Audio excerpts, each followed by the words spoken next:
নমস্কার বন্ধুরা, সতীশ লাইফস্টাইল চ্যানেলে তোমাদেরকে অনেক অনেক স্বাগত এবং ভালোবাসা। তো বন্ধুরা, চলো জিকের ইম্পর্টেন্ট কিছু টপিক বলি। আর আর এখানে যে টপিকগুলো আছে সবগুলো স্ট্যাটিক জিকে থেকে। তো জিডিতে কী বলো তো, সব থেকে বেশি স্ট্যাটিক জিকে থেকেই কোশ্চেন আসে, আর কারেন্ট অ্যাফেয়ার্স থেকে আসে 3 থেকে 4, 4 নয় 3, 2 এরকম আসে। তো তার জন্য তোমাদের বলছি যে স্ট্যাটিক জিকেটা ভালো করে পড়ো, আর এখান থেকে তোমরা অবশ্যই 10টা কোশ্চেন অ্যান্সার করতে পারবে স্ট্যাটিক জিকে থেকে শুধুমাত্র। তারপরে তোমাদের হিস্ট্রি, জিওগ্রাফি ওগুলো থেকে 1 নম্বর কি 2 নম্বর এরকম করে আসে। তো চলো ইম্পর্টেন্ট টপিকগুলো তোমাদের বলি, আর ভিডিওটা দেখতে থাকো। আশা করছি ভিডিওটা খুব ভালো লাগবে। আর ভিডিওটা ভালো লেগে থাকলে লাইক, কমেন্ট, শেয়ার করে দিও, আর চ্যানেলটা সাবস্ক্রাইব করে আমার পাশে থেকো। তো চলো ইম্পর্টেন্ট তো সবগুলো তোমরা নোট ডাউন করে রাখো, আর এগুলো গুগল থেকে সার্চ করে নিয়ে লেখো, দিয়ে পড়ো। দেখো অবশ্যই তোমরা কিছুটা কোশ্চেনের অ্যান্সার করে আসতে পারবে যদি এখান থেকে তোমরা ভালো করে পড়াশোনা করে যাও। তো চলো দেখো, সবার ফার্স্টে কী আছে দেখো। 1 নম্বরে কী আছে, ভারতের বিভিন্ন রাজ্য, রাজধানী, মুখ্যমন্ত্রী ও রাজ্যপাল। তো এখান থেকে অবশ্যই আসে, ভারতের বিভিন্ন রাজ্য তার রাজধানী, এখান থেকে তো অবশ্যই দেয় মুখ্যমন্ত্রী, রাজ্যপাল। কোনো শিফটে দিতে পারে, আবার নাও পারে, ঠিক নেই। তারপরে দেখো কি আছে, সাম্প্রতিক অ্যাপয়েন্টমেন্ট, তো এখান থেকে অবশ্যই আসে। তারপরে দেখো ভারতের জনগণনা 2011। তারপরে দেখো জাতীয় উদ্যান, অভয়ারণ্য। তো জাতীয় উদ্যান আর অভয়ারণ্য এগুলোর মধ্যে কিছু কিছু পক্ষীলয়, তারপরে আরও অনেক কিছু বাঘ্র প্রকল্প, এরকম অনেক কিছু থাকে। তো সেগুলোও চাইলে এর সাথে অ্যাড করে নিতে পারো, তো ওগুলো থেকেও অনেক সময় আসে।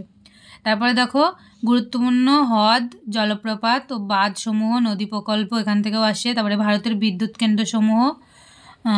তারপরে দেখো বিভিন্ন রাজ্যের নৃত্য উৎসব থেকে অবশ্যই কোশ্চেন থাকবেই, সবার শিফটে একটা না একটা কোশ্চেন থাকবেই, একটা না হলে 2টো কোশ্চেন অবশ্যই পাবে তোমরা। তারপরে বিভিন্ন বাদ্যযন্ত্রের সঙ্গে যুক্ত ব্যক্তি, তো এটাও খুব ইম্পর্টেন্ট।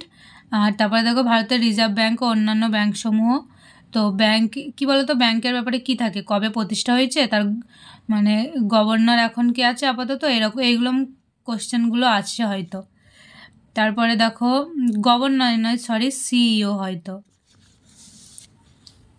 কিংবা এমডি, এরকম কিছু একটা থাকে, যাই হোক এরকম। তো তারপরে দেখো ভারতের সুপ্রিম কোর্ট ও হাইকোর্ট, তো এখান থেকে কোশ্চেন আসে, আর এটা হচ্ছে তোমাদের পলিটিক্যাল সায়েন্সের কোশ্চেন, তো এখান থেকেও আসতেও পারে।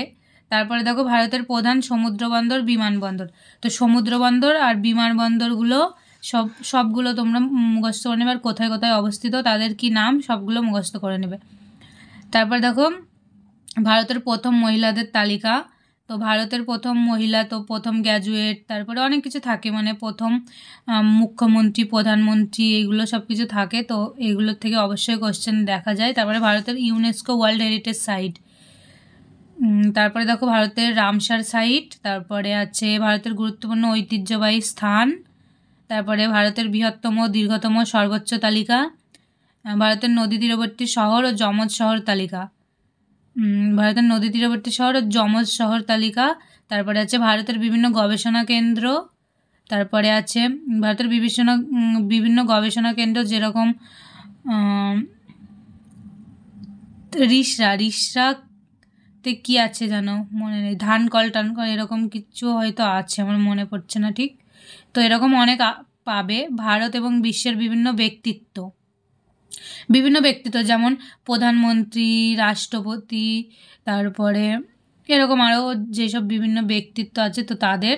তারপরে দেখো বিভিন্ন যৌথ সামরিক মহড়া, তো এটা তোমরা গুগলে পাবে না, এটা তোমাদেরকে ইংলিশে নিতে হবে, সেটা হচ্ছে তুমি ইউটিউব থেকে সার্চ করে দেখতে পারো, তবেই পাবে, আর গুগল থেকে পাবে না, আর পেলেও হয়তো একটা দুটো করে পাবে। তো ওইভাবে তোমরা এত সহজে কালেক্ট করতে পারবে না, তাই জন্য তোমরা ইউটিউবে সার্চ করলে পেয়ে যাবে। তারপর দেখো গুরুত্বপূর্ণ সামিটাস, তারপরে সরকারি স্কিম বা প্রকল্প, তারপরে ফুল ফর্ম বা বিভিন্ন শব্দের সম্পূর্ণ রূপ, তারপরে আছে খেলাধুলা সম্পর্কিত বিষয়, যেমন ট্রফি, অ্যাওয়ার্ড, স্টেডিয়াম। গুরুত্বপূর্ণ স্পোর্টস, ভারতের গুরুত্বপূর্ণ পুরস্কার সমূহ, তারপরে নোবেল পুরস্কার বিজয়ী, জিআই ট্যাগ তালিকা। তারপরে দেখো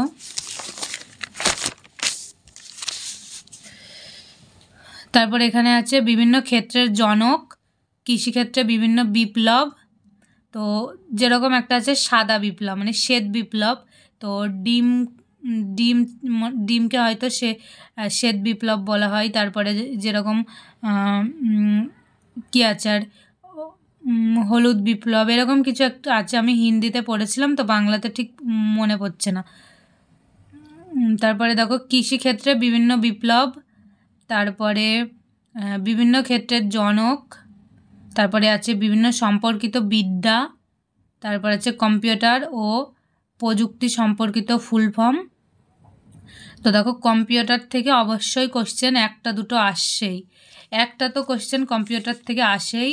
তারপরে দেখো বিভিন্ন সম্পর্কিত বিদ্যা, তো এখান থেকেও কোশ্চেন দিতে দেখা যায়। তারপরে আরেকটা তোমাদের বলি, যেটা হচ্ছে সায়েন্স থেকে 1-2 নম্বর আসে। তো সায়েন্সে তোমরা কি করবে, ভিটামিন, প্রত্যেকটা ভিটামিনের রাসায়নিক নাম আর মানে কোন ভিটামিনের অভাবে কি রোগ হয় এইগুলো অবশ্যই পড়বে, দেখবে এখান থেকে কোশ্চেন আসে।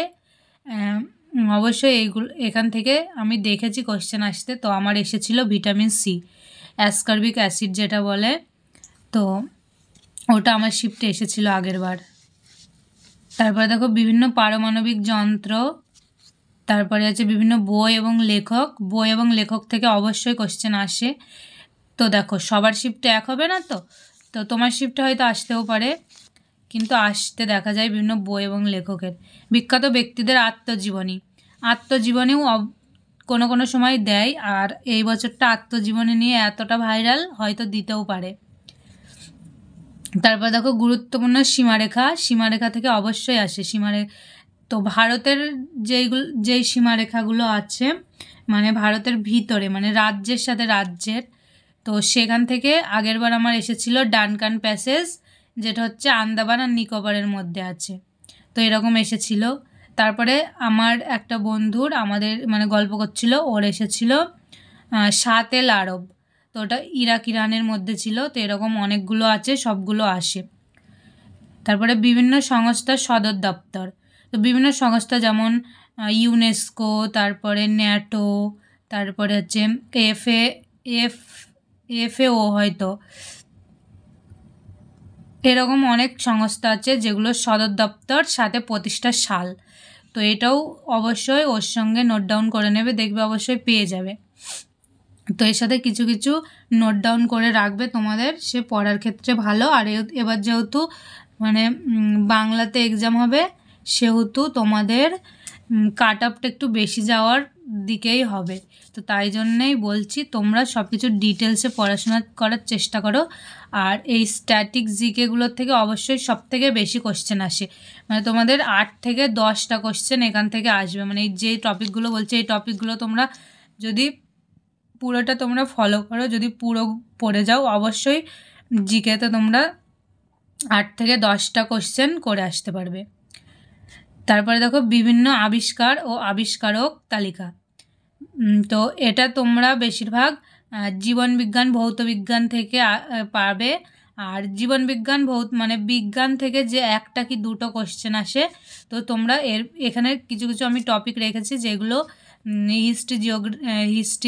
জিওগ্রাফি তো বটেই, তো তার সাথে হিস্ট্রি, তারপরে তোমাদের সায়েন্স, সব কিছুর কিছু কিছু টপিক নিয়ে আমি এখানে শুধুমাত্র স্ট্যাটিক জিকের নয়, আরও কিছু কিছু টপিক যেগুলো হিস্ট্রি, জিওগ্রাফি কিংবা সায়েন্স ওগুলোর মধ্যে আছে, তো সেগুলোও এখানে আমি কিছু কিছু নোট ডাউন করেছি যে টপিকগুলো পড়ার জন্যে। তো দেখো সেই টপিকগুলো আমি এখানে লিখেছি আর তোমাদেরকে বলছি, তাও আমি তোমাদেরকে ধরে ধরে বলছি। আর আমি যখন এক্সাম দিয়েছিলাম না, কেউ বলার মতো সেরকম ছিল না, আমি এইভাবে নিজে নিজে বানিয়ে বানিয়ে পড়ি।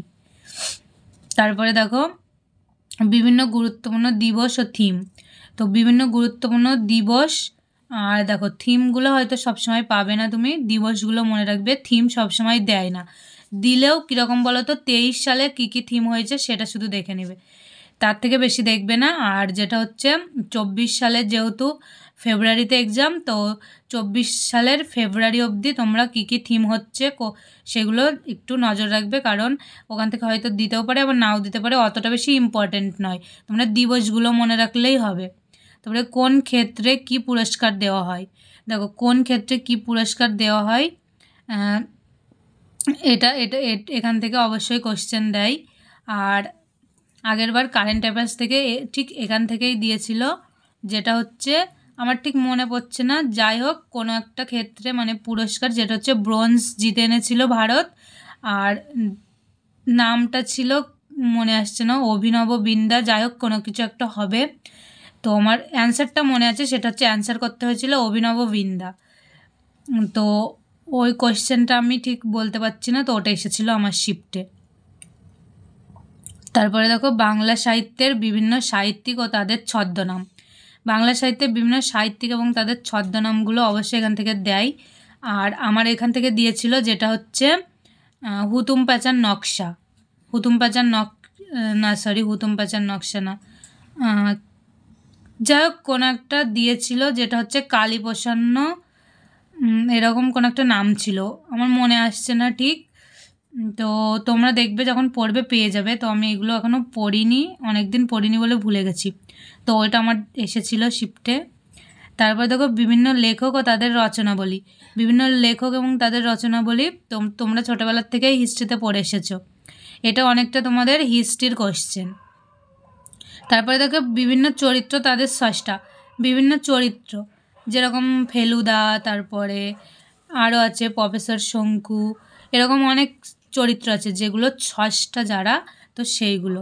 তারপর দেখো বিভিন্ন পত্রিকার সম্পাদক, তো এটাও দেখো হিস্ট্রিরই কোশ্চেন, বিভিন্ন পত্রিকার সম্পাদক, এটা হিস্ট্রি থেকে নেওয়া। তারপর দেখো কম্পিউটার বিজ্ঞান ও প্রযুক্তি বিষয়ক প্রশ্নোত্তর প্লাস অন্যান্য, তার মানে এগুলো ছাড়াও আরও অন্যান্য আছে, তো সেগুলো হয়তো নেওয়া হয়নি। আর আমি যেটা বললাম সেটা হচ্ছে এখানে যেগুলো আছে শুধু স্ট্যাটিক জিকে নয়, হিস্ট্রি, জিওগ্রাফি, পলিটিক্স, তারপরে তোমাদের সায়েন্স, সব কিছুর থেকে এখানে আছে।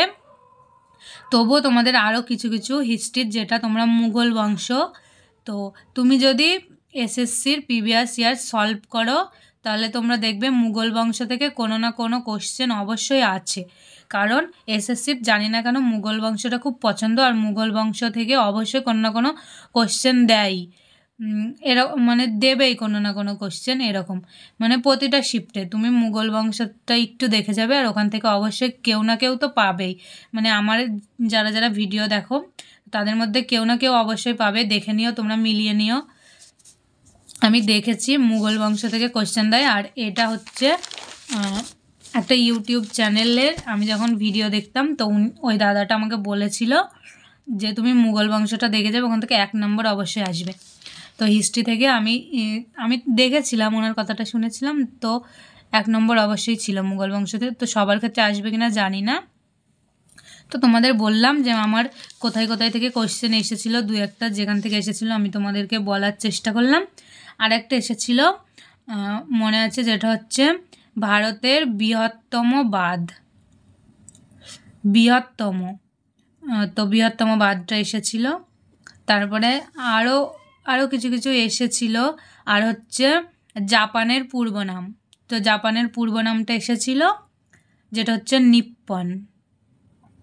তো এরকম অনেক অনেক কোয়েশ্চেন এসেছিলো, যেগুলো এখন অল্প কিছু মনে আছে, পুরোটা আমার মনে নেই, একটা দুটো যেগুলো মনে আসলো তো বললাম, হয়তো কিছুটা কোয়েশ্চেন মনে আছে তো অ্যান্সার মনে আসছে না, তো এরকম।